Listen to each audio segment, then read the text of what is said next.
first of all, one of my favorite songs I've ever been a part of, and I think maybe, as far as I can tell, maybe the most impactful song I've ever been a part of, just from the feedback I get from fans and people who have been through that in their life, you know.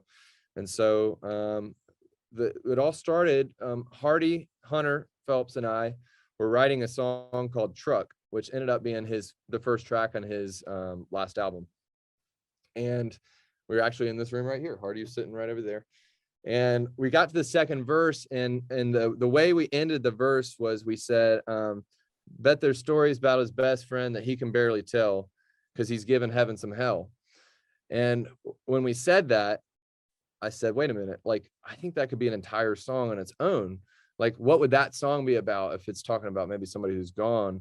And so we literally took our phones out and we wrote kind of the sketch of the song, what would become Give Heaven Some Hell.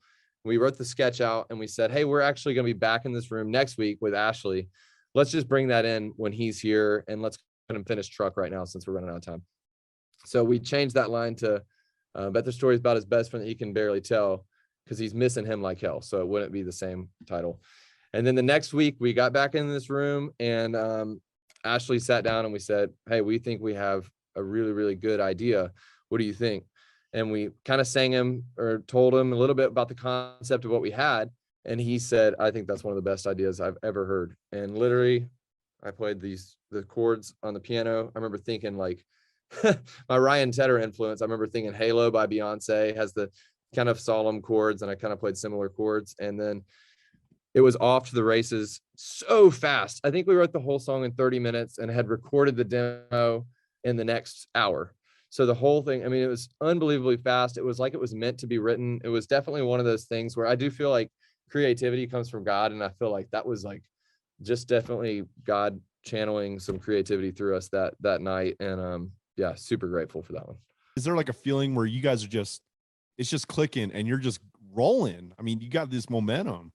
Yeah, I think and Hardy and Ashley are both what I would call momentum writers, where they can definitely, once you get the ball rolling with them, it's very much just like, hey, keep the energy, keep the ideas flowing, and then they're gonna like craft these, you know, narratives and you know, guide us down the path. And I remember the momentum was so insane in that room. It was like there wasn't a lot of like overthinking lines. It was like, boom, that's the line, next line, next line, next line.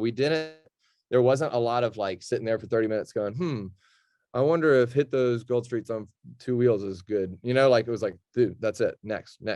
And so, yeah, it was pretty amazing.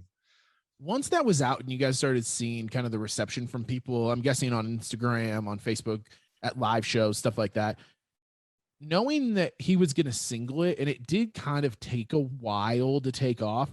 What was that like, knowing that there was such a kind of a sentimental song that he was running with after songs like, you know, Rednecker and the things that he had put out to country radio at that point? Well, like I said, when we finished it, we knew it was a special song. And in fact, you know, we pitched it to a couple of different artists, I think, maybe at first. And then Hardy, eventually, we were kind of in the midst of pitching it to some different people. And he said, wait a minute, guys, I think I have to sing the song, which was the best news to all of us, because that's what we wanted to happen anyways, you know, because no one could sell it like him. And I think a lot of respect to Big Loud, his label, because that's a song a lot of people would be scared to put to country radio, because it's not light. It's not your minivan drive to work song. You know, it's a song that means a lot, but and that's heavy, but it's like, those are the type of songs that country music was built on. Think about like He Stopped Loving Her Today and some of the classics. Like, we don't get those lyrical depth songs quite as much anymore on the radio. Just because, you know, and I get it, you know, they're trying to sell ads and you want people just to be upbeat and happy in the car, but props to Big Loud for saying, you know what, this message of the song is important enough. We want it to get maximum exposure and get the, you know, respect it deserves. And yeah, and it's cool to see it now, you know, finally really taken off and people responding to it.